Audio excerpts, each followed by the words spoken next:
네, 오늘도 지난주에 이어서 여호수아에 있는 말씀을 살펴보도록 하겠습니다.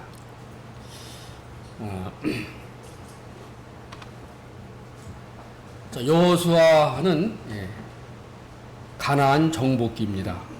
가나안 정복 과정을 말씀해 주고 있습니다. 5장 13절부터 12장까지 12지파가 공동으로 가나안에 입성해서 가나안 민족을 정복하고 점령한 그런 사건입니다. 우선 요단강 동편에 모압 평지 아래 시딤 골짜기에 진을 친 이스라엘 사람들이 이제 요단을 건너서 길갈에 들어왔습니다. 길갈에 이제 진지를 구축하고 거기서부터 난공불락의 요새였던 여리고 성을 쉽게 주님을 의지해서 무너뜨리고, 그 다음에 아이성, 또 그 여리고 주변에, 예루살렘 주변의 중부 지역을 점령하고, 그 다음에 유다 남부 네게브 사막 광야 지역을 점령하고, 그 다음에 북부로 가서 점령을 했습니다. 자, 그래서 이제 다 정복을 하지 않았습니다만 많이 정복을 했는데 13장부터 22장까지는 정복된 가나안 땅을 분배하는 그런 내용이 들어 있습니다.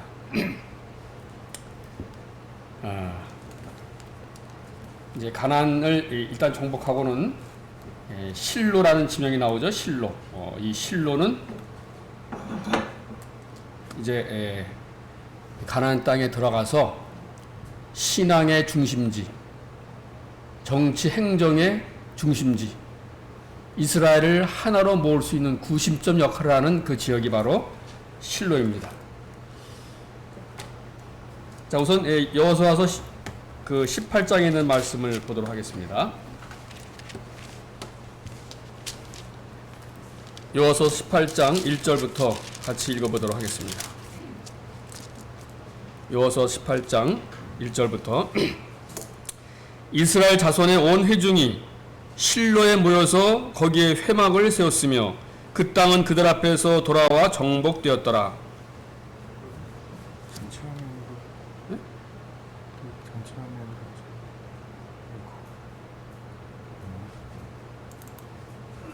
안 나와요? 그게 이걸로 그건 나중에 하려고 제가. 따로.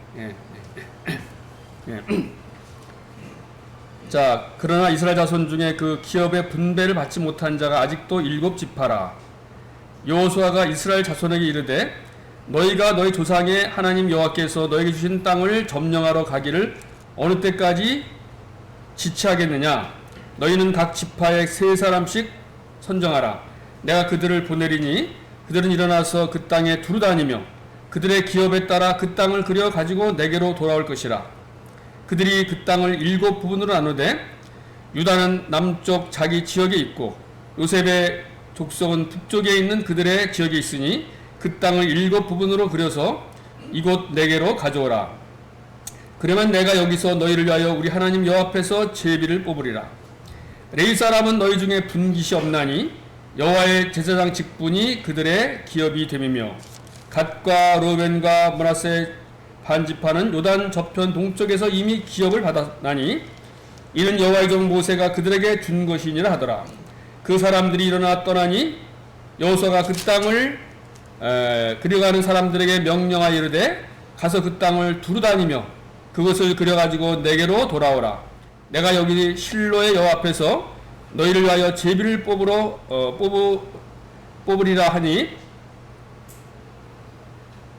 그 사람들이 가서 그 땅을 두루 다니며 성읍들을 따라서 7부분으로 책에 그려서 실로 진영에 돌아와 여호수아에게 나오니 여호수아가 그들을 위하여 실로의 여 앞에서 제비를 뽑고 그가 거기서 이스라엘 자손의 분파대로 그 땅을 분배하였더라.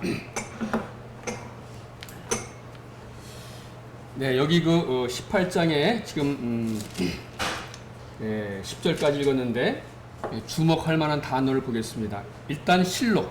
이제 실로는 신앙의 중심지 역할을 하고 있습니다. 그 다음에 이제 아직 분배받지 못한 지파가 7지파라고 했습니다. 자, 여기서 여호수아가 아직 분배받지 못한 그러한 지파들이 분배를 하기 위해서 하신 말씀이 여호와께서 너에게 주신 땅을 점령하러 가기를 어느 때까지 지체하겠느냐? 점령하러 가기를 어느 때까지 지체하겠느냐? 하나님께서 가나안 땅을 주시겠다고 약속을 해줬습니다. 가서 너에게 이 땅을 남부 이 유대 광야서부터 저 유프라테까지 주겠다고 약속을 하셨는데,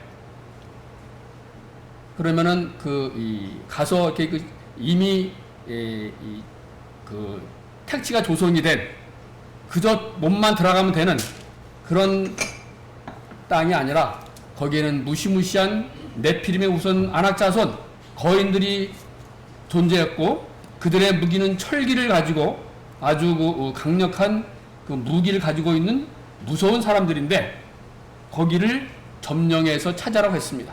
쉽게 점령할 수 있는 곳이 아니죠.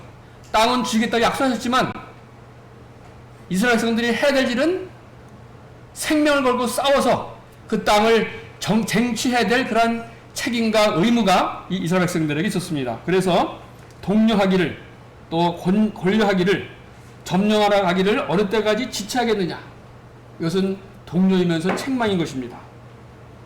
그래서 이제 세 사람씩 선정해서 지역을 보내서 땅을 적당히 분배해서 갖고 와노라. 그러면은 이제 제비 뽑아서 나눠주겠다고 했습니다. 그래서 이제 그 6절에 보면 그 땅을 7부분으로 그려서 이곳 4개로 가져오라. 그러면 내가 여기서 너희를 위하여 우리 하나님 여호와 앞에서 제비를 뽑으리라. 제비는 사람이 뽑으나 여호와의 뜻이 성취되리로다. 그런데 레위 사람은 너희 중에 분깃이 없나니 여호와의 제사장 직분이 그들의 기업이 됨이며, 이렇게 해서 이제 실로에 와서 실로 진영에 돌아와 여호수아에게 나오니 여호수아가 그들을 위하여 실로, 신앙의 중심지, 행정 정치의 중심지, 이스라엘의 구심점인 이 실로에서 여호와 앞에서 제비를 꽂고 그가 거기서 이스라엘 자손의 분파대로 그 땅을 분배하였더라 그랬습니다.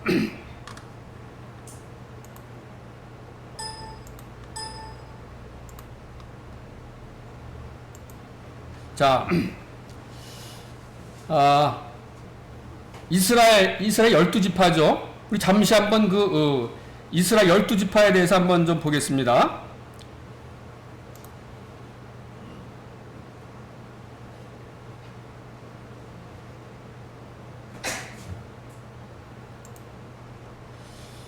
자, 이스라엘 12지파는 야곱의 12아들이죠.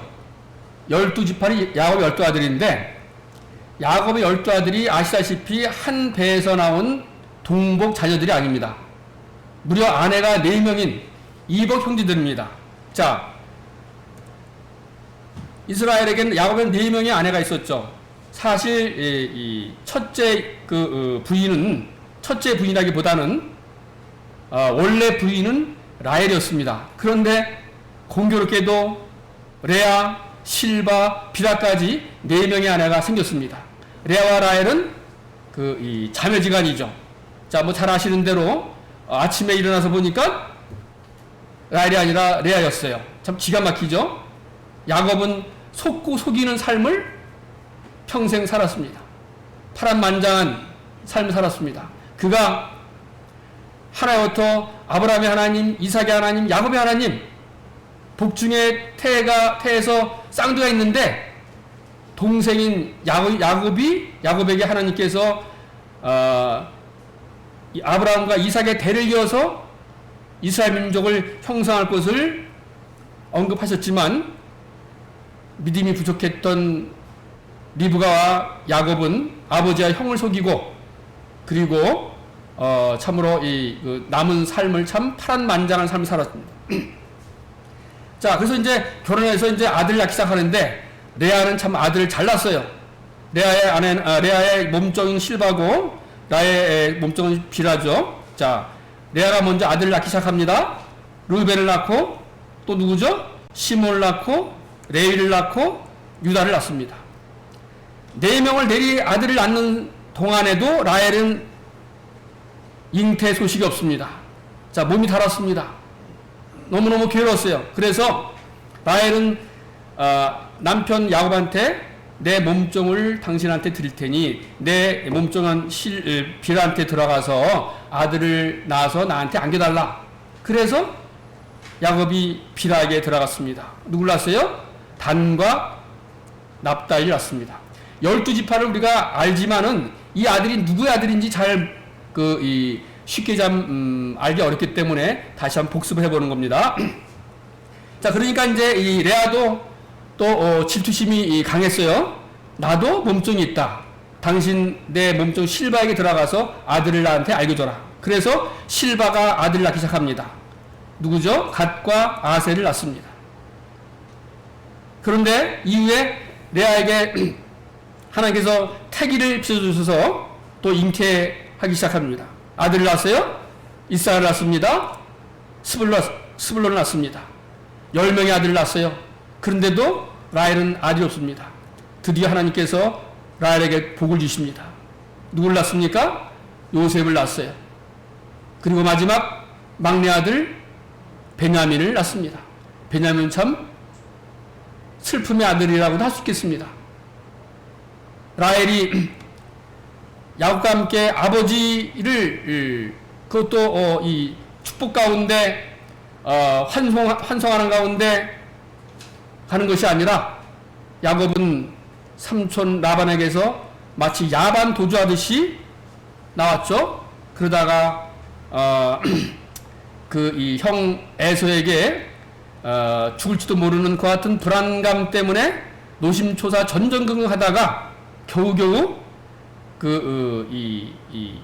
마치 삶을 얻어서 하나님이 축복해 주셔서 에서의 마음을 감동시켜서 야곱이 형으로부터 보호받고 이제 따로 분리해서 나오죠. 그러다가 이제 세겜 사건 그 이후로 베델로 가서 그 다음에 베들레헴을 가는 도중에 베냐민을 낳습니다. 쉽게 얘기해서 난산이었어요. 그냥 순산하기 어려웠어요. 오늘 같으면 재앙절개 해서라도 나올 수 있었는데 그런 형편이 아니었죠. 그래서 불행하게도 라헬은 베냐민을 낳고 죽습니다. 죽기 전에 낳으면서 이 아이의 이름을 슬픔의 아들이라는 베냐민이라고 하는 이름을 지어줬는데, 그런데 야곱은 그래도 그렇지 이런 그 부정적인 이름을 지어줄 수는 없잖아요. 그래서 오른손의 아들이라고 하는 베냐민의 이름을 지어줬습니다. 자, 이 12명이 바로 12지파입니다. 사실은. 그죠? 12명, 12아들.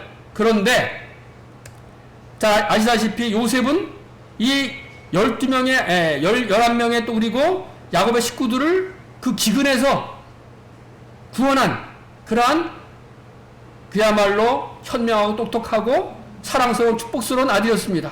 그래서 야곱은 요셉의 두 아들을 각 아들에게 지파를 따로따로 하나씩 줬습니다. 에브라임과 므낫세. 그럼 13명이 되네요.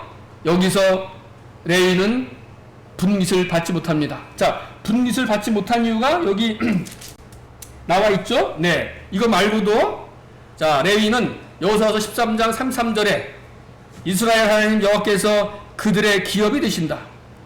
레위가 기업을 받지 못한 이유는 이스라엘 하나님 여호와께서 레위의 기업이 되신다고 했습니다. 이 놀라운 복입니다. 이 기업은 그들이 평생 동안 그들이 자자손손 먹고 살 수 있는 재산이요 유산인데, 다른 지파들은 다 유산을 줬는데 레위만큼은 기업을 주지 않았어요. 이건 참 억울한 일 아니겠어요? 불평스러운 일이었죠? 그런데 그보다 놀라운 하나님이 레위의 기업이 됐습니다. 얼마나 놀랍습니까? 이것은 영적인 복을 아는 사람만이 참다운 이것이 축복인 것을 알 수 있는 내용이죠. 자, 그 다음에 우리 여기 지금 읽은 대로 또 하나의 이유는 여호와의 제사장 직분이 그들의 기업이 된다. 레위가 기업을 받지 못한 이유는 여호와 자신이 그들의 기업이 되시는 것이고 제사장 직분이 그들의 기업이 된다. 제사장 직분이 뭡니까? 자, 기업이라고 하는 땅을 주어서 거기 땅에서 이제 일구어서 곡식을 생산하고 뭐 이 풍족한 풍요로운 삶을 살 수 있는 그런 재산인데 그 대신 제사장 직분이 기업이라니요. 놀라운 것입니다. 제사장 직분은 오히려 섬기는 것, 봉사하는 것입니다. 날마다, 달마다, 절마다, 때마다, 철마다 섬기는 봉사일이 기업이라니요. 그러나 하나님을 경외하는 사람, 하나님을 경배하는 진정한 하나님의 사람은 제사장 직분이 얼마나 놀라운 영광스러운 직분이며 놀라운 복인지를 알 것입니다. 살리는 것은 영이요 육은 무익하니라. 우리는 먹고 살기 위해서 육신의 음식이 필요하지만 정작 필요한 것은 영적인 이 복이야말로 얼마나 큰 복인지 모르겠습니다. 예수님께서 사마리아를 통과하실 때 제자들이 먹을 것을 사러 갔습니다. 갔다 오니까 예수님이 사마리아 여인과 담화를 나누고 계셨어요. 음식 드시죠? 예수님. 나는 너희가 알지 못하는 먹을 양식이 있느니라. 음식을 누가 갖다 드렸나? 그 양식이 뭡니까? 내 양식은 하나님께서 보내신 일을 하는 것이 나의 일이다. 하나님께서 보내신 것을 행하며 그의 일을 하는 것이 나의 양식이니라. 차원이 다르죠? 놀랍습니다. 자, 이 12지파가 이제 가나안 족속에 들어갑니다. 우리 앞에 있는 것을 복습해 보겠습니다. 자, 가나안에는 이와 같이 일곱 족속 외에 많은 이 족속들이 이제 살고 있었습니다. 자, 잘 알고 있는 대로 우리가 가나안 7족속을 멸하라 그랬는데 여기 보면은 가나안 족속, 브리스 족속, 히위 족속, 그 다음에 아모리 족속, 여부스 족속, 헷 족속, 이 족속 말고 기르가스 족속이 있죠. 기르가스 족속이 바로 이 게네사렛 호수 주변에 있다고 합니다. 자, 한번 이 두 가지를 비교해 보겠습니다. 자, 오른쪽에 보면은 이제 이 기르가스 족속이 이제 갈리 호수 주변에 있고, 그 다음에 헷 족속, 히위 족속이 위에 있죠. 그리고 이 헷 족속, 그 다음에 아모리 족속도 있고 그렇습니다. 그래서 왼쪽과 비교해 보면은 아모리 족속, 히위 족속이 한 군데만 있는 것이 아니라 그 자손들이 이제 번창해서 다른 데서 이주해서 이렇게 흩어져 있는 것을 보게 됩니다. 어쨌든 이 7족속을 포함한 이 가나안 족속을 멸하라고 하는 것이 하나님의 뜻입니다. 자, 가나안 땅에 입성하기 전에 자, 모세가 이 요단 동편까지 인도했습니다. 느부산에서 모세가 가나안 땅을 바라보니까 젖과 꿀이 흐르는 땅이요, 하나님께서 약속하신 이스라엘 백성들이 여기 가서 점령하고 정착해서 행복하게 살 땅인 것을 바라보고 들어가기 원했지만은 모세는 너의 때는 여기다 하고 막으셔서 모세는 여기서 인생을 마감했습니다. 이제 모세의 뒤를 이어서 여호수아가 이스라엘 백성들을 이끌고 가나안을 정복하러 갑니다. 가나안 정복에 앞서서 이 시딤에 여기 보면은 모압 평지 시딤 골짜기에 진을 치고 있다가 요단을 건너갑니다. 요단강을 건너가는데 아시죠? 마치 홍해를 건너듯 물이 갈라져서 물이 여기저기 이 요단강 맨 상류 지역에 헐몬산에서 흐르는 그 물줄기를 이게 물이 막아서 넘치는 그 물이 이제 막아서 이제 마치 그 땅처럼 유추처럼 된 그 요단강을 200만 이상이 되는 그런 그 이스라엘 백성들이 건너서 드디어 가나안 땅에 입성을 했습니다. 그래서 이제 여기 길갈에 진을 치고 이제 진지를 구축하고 전열을 정비해서 할례를 향하고 하나님 말씀 순종해서 그리고 가나안을 정복을 하는 거죠. 네. 자, 그래서 이제 우리가 아까 말씀드린 대로 12장까지 중부를 비롯해서 남부, 북부를 점령한 지역이 바로 이 지역이라고 합니다. 사실은 여기 왼쪽에 있는 파란 부분, 블레셋 사람들, 해변가에 주로 살고 있는 블레셋 사람들, 이런 그 족속들이 남아있는데 아직 정복하지 못한 지역이죠. 그러나 상당부 많이 정복을 했습니다. 자, 여기 남은 지역은 이제 땅을 분배받은 그 지파들이 각자 독립적으로 분배받은 땅에 아직 점령되지 않은 곳을 점령해서 차지해야 될 책임이 각 지파에게 있는 것입니다. 그래서 이제 여기 보면 이제 이거는 이제 이스라엘의 12지파가 이제 분배된 땅을 맡은 곳인데, 자, 여기 보면은 이제 요단 동편에 루벤이 있고, 그 다음에 여기 갓이 있고, 그 다음에 므낫세가 있죠. 서쪽에 유다가 있고, 유다 밑에 시몬이 있습니다.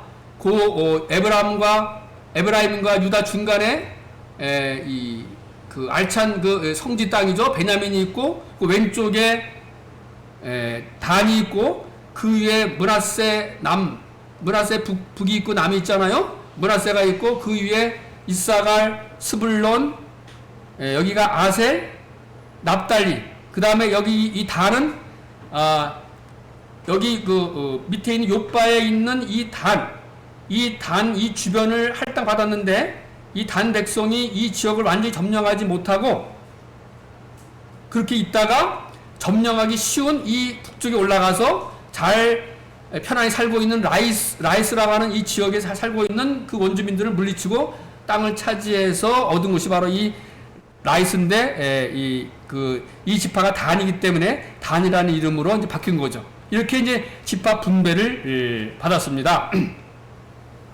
자, 그러면 이제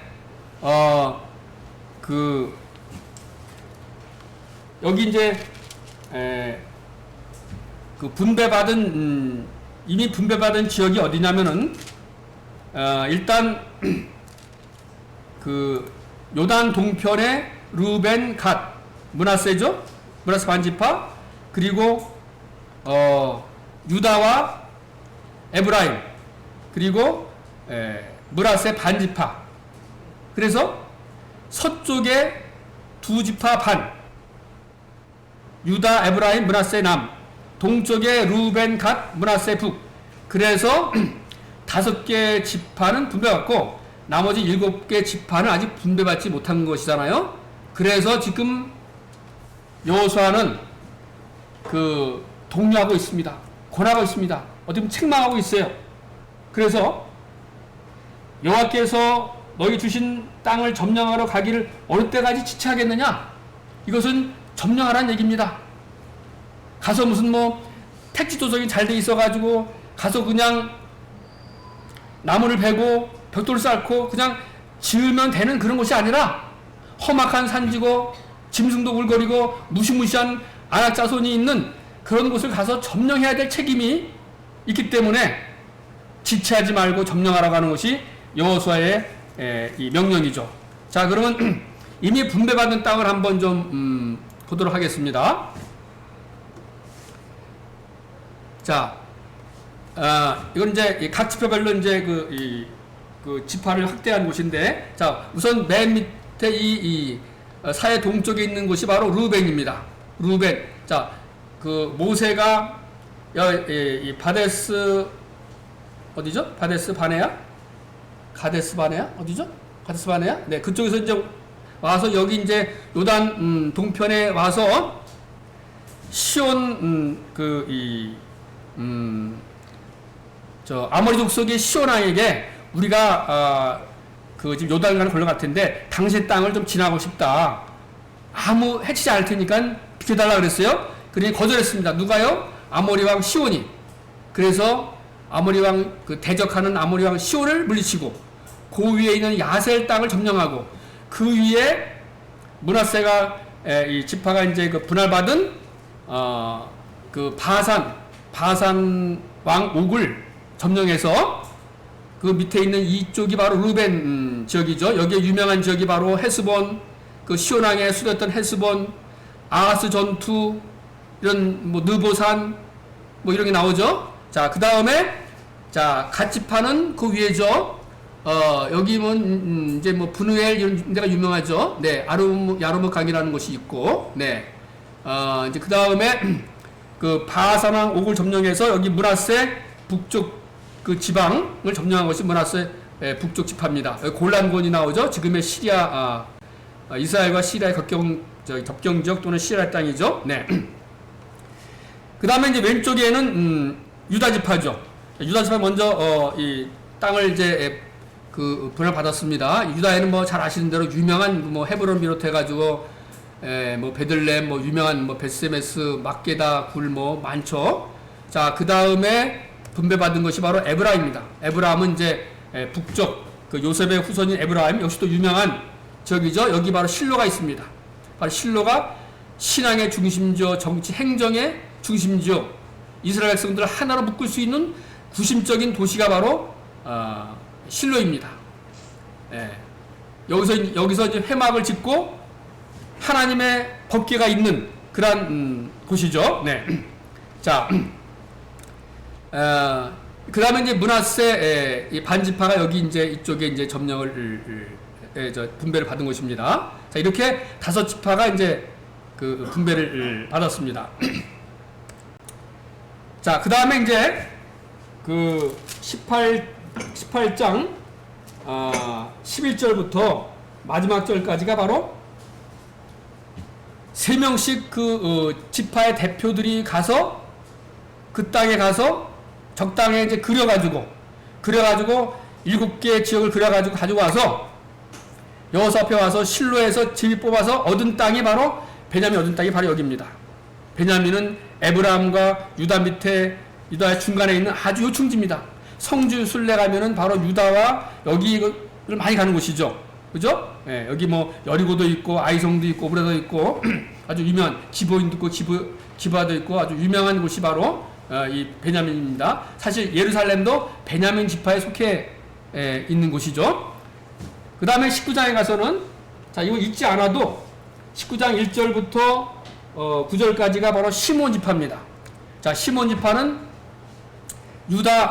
원래 유다의 그가 분할받은 땅인데 시몬은 유다가 배려해서 유다가 할애해서 시몬 지파에게 준 땅이 바로 유다 남부의 광야지대가 바로 시몬 땅입니다. 여기 보면 이제 부에세바가 나오죠. 네, 뭐 시글락 나오죠. 네, 여기서 이제 다윗이 그 사울을 피해서 이 거점으로 있다가 이제 이 전쟁 나갔다가 나중에 다 불살라지고 처자가 다 아멜렉 사람들 뺏기고 그래가지고 다시 찾아가지고 돌아왔던 그런 곳이고 뭐 그랄 평지 이런 곳이 바로 이제 시몬입니다. 그 다음에 이제 19장 10절부터 16절까지가 바로 이제 이 스불론이죠. 예, 이 스불론은 바로 이제 그 이 므낫세 위죠. 므낫세 위고 여기가 스불론, 여기가 이사갈, 아셀, 그다음 납달리입니다. 그러니까 이 밑에는 이제 므낫세, 그 밑에는 에브라임, 그 옆에는 단, 그 밑에는 베냐민 이렇게 되는데 바로 이 지역이 바로 저기 스불론인데 이 벨렘은 이제 동명 이 지역이죠. 네, 동명 이 지역입니다. 여기는 이제 뭐 디보르 다볼산이라는 곳이 있고, 네, 이 스불론입니다. 그 다음에 이사갈 지파는 17절부터 23절까지가 이사갈이죠. 네, 이사갈은 이제 오른쪽 요단강을 끼고 있는 지역이 바로 이사갈입니다. 네, 여기 뭐 수넴여인 나오고 모래산이 나오죠. 네, 다볼산이 나오죠. 네. 그 다음에 자 24절부터 31절까지가 아셀 지파입니다. 갓과 아셀이 누구의 아들이라 그랬어요? 아셀. 아까 갓과 아셀. 네. 실바, 그렇죠? 네. 자, 여기서는 이제 그 지중해 해변가에 있는 이 지역을 이제 차지했는데 가나의 혼인잔치, 뭐 두로와 거기 밑에 시돈, 네, 그다음에 뭐 아꾸란 것도 좀 알려진 지명이고, 네, 뭐 이런 여기 뭐 아벡도 있고, 네 그렇습니다. 악삽, 네. 그다음에 납달리죠. 납달리, 네, 여기서는 이제 베스메스라는 곳이 있고, 네, 긴네렛 여기는 이제 갈리 호수 왼쪽부터 시작해가지고 그 북쪽 지역이 바로 납달리 최북단입니다. 그리고 이제 아까 말씀드린 대로 단은 그 베냐민, 에브라임, 유다 그 왼쪽에 베냐민과 유다, 에브라임 국경지대에 있으면서 그 왼쪽 그 지중해 해변가에 있는 이 지역이 바로 그 단 지파인데 여기는 유명한 욥바 베드로의 사건이 있죠. 베드로가 네 복음을 전했던 욥바 이 지역이 바로 이제 그 단지파인데 단지파는 여기서 하나님께서 명령하신 그 지역을 다 점령하지 못하고 뭐 철병거가 있어서 또는 뭐 워낙 그 군대가 강해서 이래서 이제 여기를 사실은 포기하고 차지한 곳이 바로 여기 라이스라고 하는 곳입니다. 이것은 이제 최북단이죠. 그래서 이제 라이스를 평안히 살고 있는 라이스를 점령해서 이름을 단이라고 하고 여기서 이제 머물러 살게 됐는데 그러나 이제 이 단이라는 지파가 이렇게 그 이제 무실하게 이름이 있지만 무실한 그러한 그 지파로서 이 지역에서 이렇게 큰 역할을 못했던 그런 지파입니다. 어쨌든 이 그 12지파 이렇게 분배가 됐습니다. 자, 그래서 왼쪽에 보면 이건 이제 12지파 그래서 이제 뭐 비슷하죠. 이제 지도를 이렇게 이 비교해 보기 위해서 이렇게 해놨습니다. 네. 자, 역시 또 마찬가지죠. 그래서 이제 한눈에 볼 수 있죠. 네, 루벤, 갓, 므낫세, 시몬, 유다, 베냐민, 단, 에브라임, 므낫세, 그 다음에 이사갈, 스불론, 아셀, 납달리. 자, 이렇게 분배를 끝났습니다. 그래서 19장에 보면은 56장에 제사장 엘리야살과 눈의 아들 여호수아와 이스라엘 자손의 지파와 족장들이 실로에 있는 회원 여호와 앞에서 제비뽑아 나눈 기업이 이러하니라. 이에 땅 나누는 일을 마쳤더라 그랬습니다. 그런데 49절에 보겠습니다. 19장 49절. 이스라엘 자손이 그들의 경계를 따라서 기업의 땅 나누기를 마치고 자기들 중에서 눈의 아들 여호수아에게 기업을 주었으니 그랬습니다. 여호수아가 받은 기업이 뭐냐? 여호수아는 에브라임 지파잖아요. 그래서 에브라임 분배받은 지역 중에서 여호수아에게 기업을 주었으니 어디를? 곧 여호와의 명령대로 여호수아가 요구한 성읍 에브라임 산지 딥낫 세라를 주매. 딥낫 세라를 주매 그랬죠? 자, 딥낫 세라가 어디냐면은 여기 보면은 에브라임이 어디 있었죠? 네, 에브라임이 이게 유다고 이게 에브라임이잖아요. 자, 에브라임 딥낫 세라가 여기 있잖아요, 그죠? 여기가 바로 딥낫 세라입니다. 바로 이 딥낫 세라를 여호수아에게 주었으니 여호와의 명령대로 한 것이다. 그래서 에브라임 산지 딥낫 세라를 주매 여호수아가 그 성을 건설하고 거기에 거주하였더라. 여호수아는 성공적인 삶을 마치고 이제 분배를 다 하고 여생을 여기에서 보냈습니다. 자, 그러면 이제 분배하는 일을 다 마쳤는데, 자, 그러면은 가나안 정복 이유가 뭐냐? 가나안 정복 이유가 뭐냐? 왜 가나안을 정복해야 되느냐? 두말 것 없이 하나님의 명령입니다. 하나님께서 말씀하시기를 창세기서부터 아브라함에게, 이삭에게, 야곱에게 계속해서 또 선지자들에게 계속해서 말씀하신 것은 가서 땅을 정복하고 땅을 취하라. 바로 이 땅을 너에게 주겠노라. 이것이 바로 정복 이유입니다. 그래서 선민인 이스라엘에게 땅을 약속했습니다. 신명기 1장 18절 내가 너희 조상 아브라함과 이삭과 야곱에게 맹세하여 그들과 그들 후손에게 주리라 한 땅이 너희 앞에 있으니 돌아가서 그 땅을 차지할지니라. 창세기 15장 18절에 나옵니다. 그날에 여호와께서 아브라함과 더불어 언약을 세워 이르시되 내가 이 땅을 애굽강에서부터 큰 강 요르단 때까지 내 자손에게 주노니 바로 이러한 것이 정복해야 될 그러한 이유입니다. 자, 그러면 왜 하나님께서는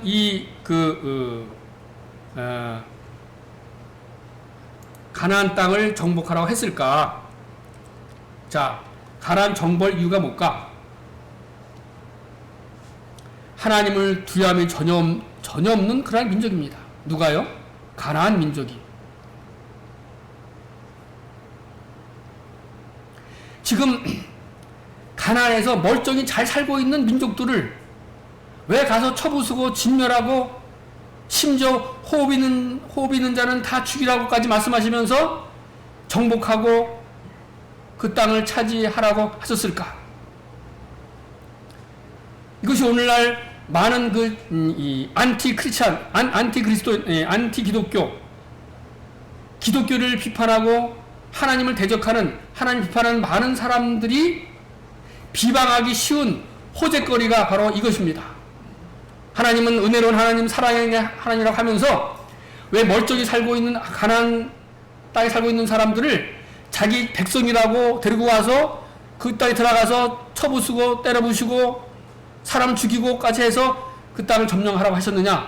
참 비윤리적이고 그리고 의롭지 못한 행동이 아니냐? 이런 분이 무슨 하나님이냐라고 비방할 수 있습니다. 그럴까요? 이것은 우리 그리스도인들도 참 회의적인 시각으로 볼 수 있는, 시험에 걸릴 수 있는 그러한 문제일 수도 있습니다. 자, 그럴까요? 하나님은 왜 이 백성, 이 민족들을 벌하라고 하셨을까? 하나님은 의로우신 분입니다. 거룩하신 분입니다. 악을 용납할 수가 없어요. 그런데 이 민족들은 하나님을 두려움이 전혀 없는 그러한 민족입니다. 형벌의 원인은 이 민족들은 사악합니다.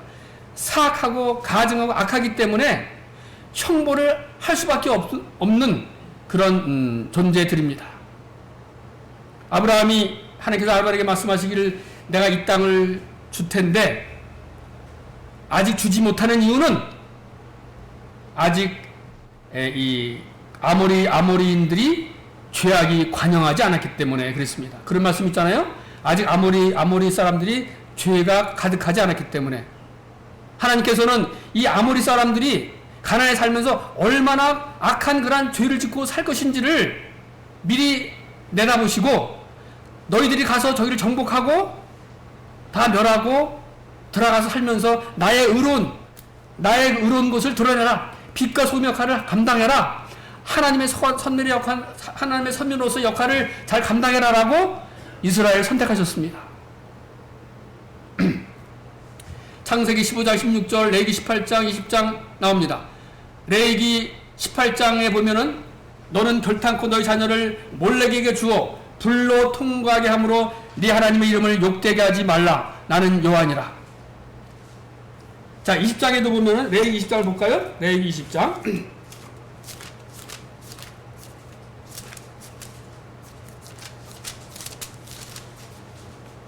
20장 1절부터 제가 빨리 읽겠습니다. 여호와께서 모세에게 말씀하여 이르시되 너는 이스라엘 자손에게 또 이르라.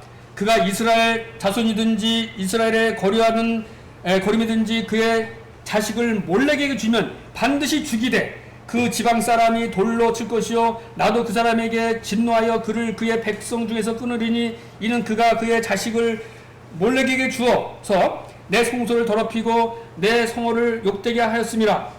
그가 그의 자식을 몰렉에게 주는 것을 그 지방 사람이 못 본 채 하고 그를 죽이지 아니하면 내가 그 사람과 그의 권속에게 진노하여 그와 그를 본받아 몰렉을 음란하게 섬기는 모든 사람을 그들의 백성 중에서 끊으리라고 했습니다. 누가 이런 일을 한다고요? 가나안 사람들이. 그래서 상종하지 말 뿐만 아니라 다 진멸하라고 했습니다. 이러한 짓을 가나안 족속들이 하고 있다는 겁니다. 어때요? 멸망받아야 마땅하잖아요? 자, 몰렉은 그들이 섬기는 주신입니다. 주요 신입니다. 생긴 모양은 소머리에다 뿔 달린, 속된 말로, 속된 말 안 하겠습니다. 소머리입니다. 뿔이 달려있는 그 소머리에다가 사람이 형상을 갖고 있으면서 두 팔을 벌리고 있는 모습입니다. 이 두 팔 안에 어린 자녀를 놓고 불로 지나가다라고 하는 것은 이런 완곡한 표현입니다. 쉽게 얘기해서 불로 제사를 지낸다는 뜻이죠. 화제를 드린다는 거예요. 인신제사입니다. 이거는 얼마나 악한 그런 짓입니까? 그 주신을 위해서 우상 숭배하는 거잖아요? 우상 숭배하는 거예요. 그리고 사람을 불태우는 겁니다. 그것도 어린 자녀를. 어떻습니까?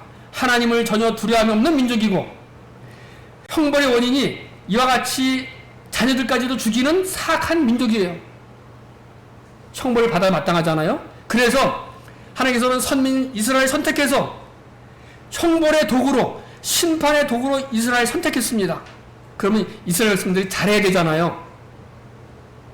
또 이것뿐입니까? 우상숭배예요. 자, 우리는 내일 18장에 찾아보면 아시겠지만은 근친상간, 별의별 짓을 다 합니다. 피부치, 살부치를 다 이 성적인 관계의 대상으로 삼아요. 아시잖아요, 그죠? 근친상간을 범하고 있습니다. 동성애, 그렇죠? 네, 남자가 남자로 더불어 부끄러운 일을 자양하고, 여자가 여자로 더불어 부끄러움을 자양하고, 이러한 일을 행하는 자는 사형에 해당한다고 하나님의 정하심을 알고도 자기들만 행할 뿐만 아니라 이를 행하는 일을 옳다 하느니라. 이거 어제 오늘의 얘기가 아닙니다. 이때부터 그랬어요. 그 다음에 간음, 남의 여인을 간음하고, 그 다음에 심지어 숙한, 짐승과 관계하는 것이 바로 숙한이에요. 짐승 숫자, 간음 간자. 어떻습니까?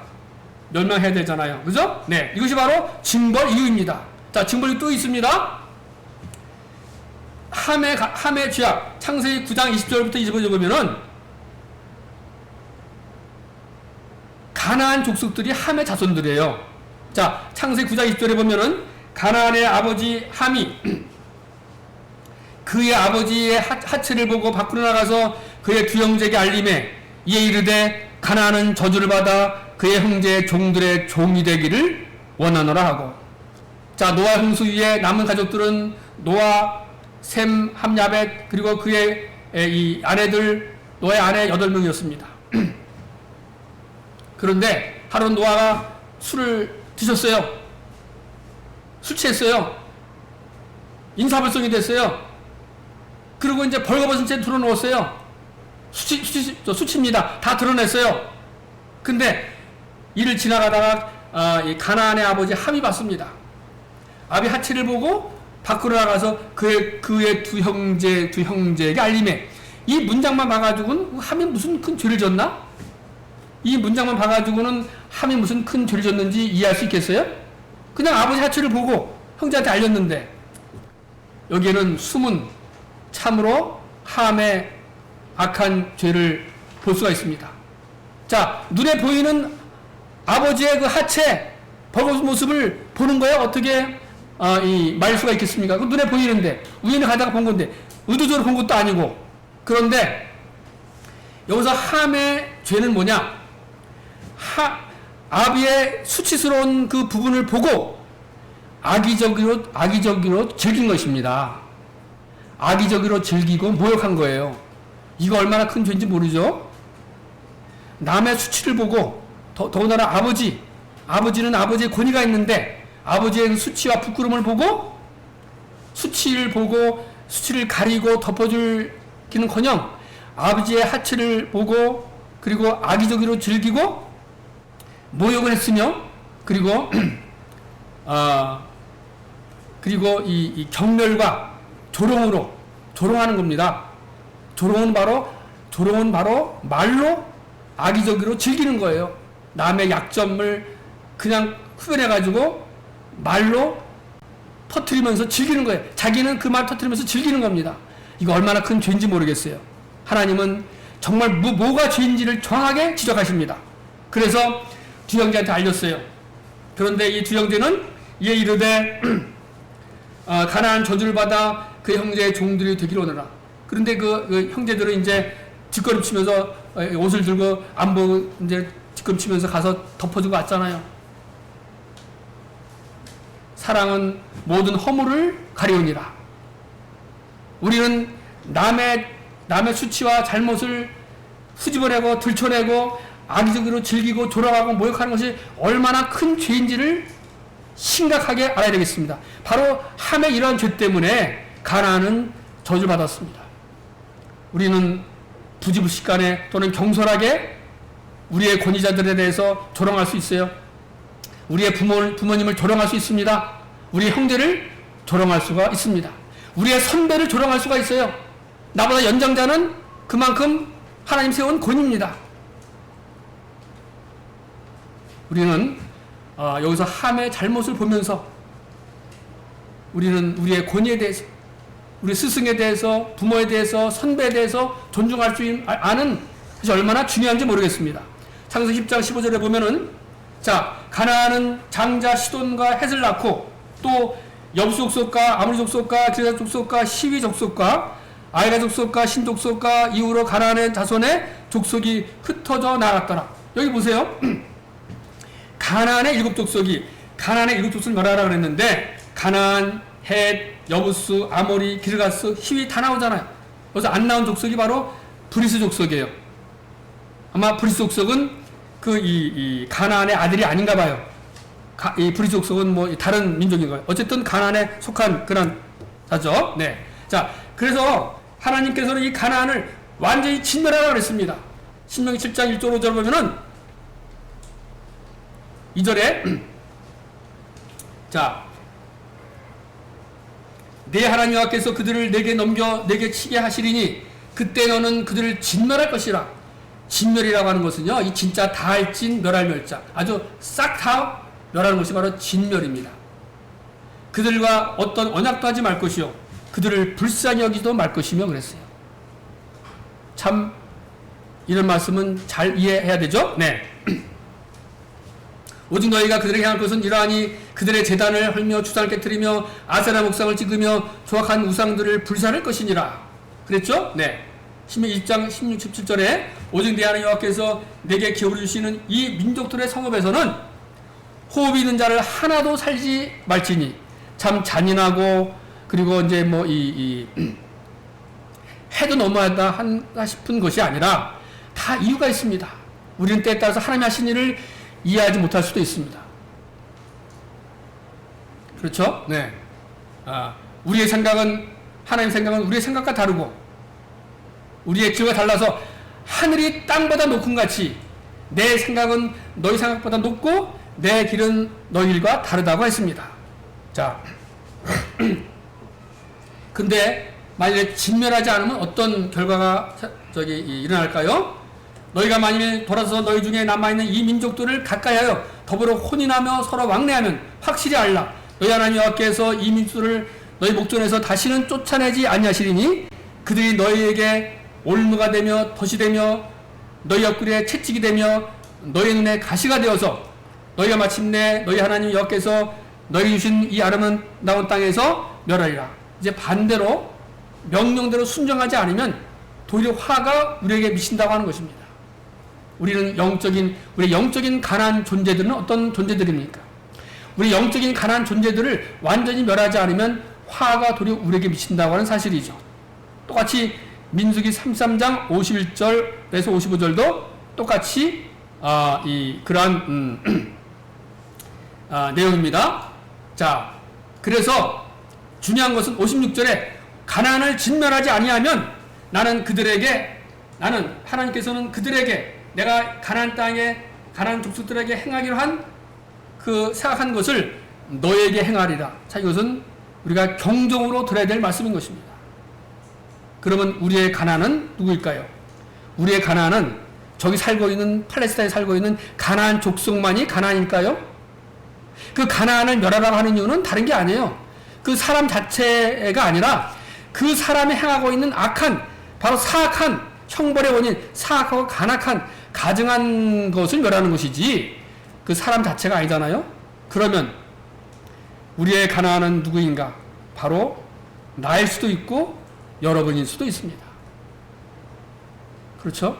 우리는 우리의 가나안이 누군가를 생각해서 하나님의 뜻이 무엇인지를 분별해야 될 것입니다. 자, 불신, 낭망, 두려움의 상대는 믿음, 자신감, 투지, 정목이었어요. 10지파는 가나안 정탐 보고하고 와서 낙심했습니다. 이 사람들의 이 주된 키워드는 낙심이에요. 낙심하게 하여서 여호와께서 그들에게 주신 땅으로 갈 수 없게 하느니라. 그리고 거기 거주하는 이러한 그 가나안 족속들은 가나안인은 해변과 요단가에 거주하더이다. 그런데 갈렙이 모세 앞에서 백성을 조용하게 하고 이르되 우리가 곧 올라가서 그 땅을 취하자 능히 이기리라. 자, 그럼 무엇이 다릅니까? 낭만과 불신과 낭만과 낙심과 낭만과 두려움과 믿음과 자신과 투진과 정복력, 무엇이 다릅니까? 낙심, 낭망, 두려움, 여기에 갈렙과 같은 뭐가 있어요? 투지가 있습니다. 정복력이 있어요. 자신감이 있어요. 희망이 있습니다. 우리가 어려운 일 당할 때 저 난공불락의 요새, 저 안악자손들 이와 같은 사람을 볼 때 두려울 수도 있죠. 하나님을 의지할 수밖에 없습니다. 그러나 여기에 투지가 필요합니다. 또 무엇이 다릅니까? 이스라엘 사람들은 대부분 불신했어요. 불순종했습니다. 그러나 믿음의 사람은 믿음이요 순종합니다. 그 다음에 여기 아까 이 18장에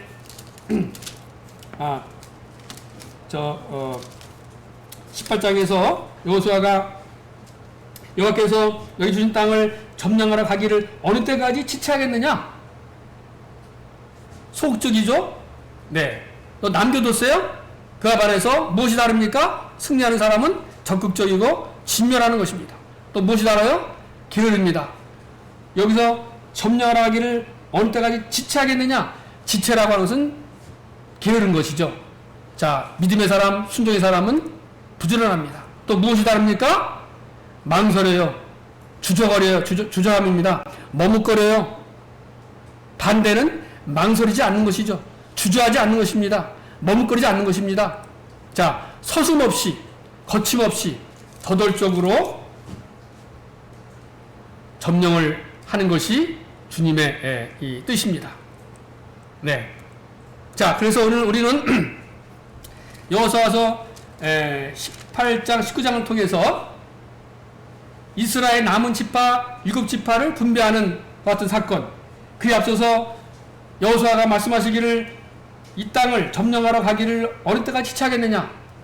그래서 하나님께서 우리에게 약속하신 이 땅을 너희 후손에게 주리라, 점령하라 하는 말씀에 순종해야 될 것이고, 그리고 순종하기 위해서는 대단한 희생과 용기와 투지와 믿음이 필요하다.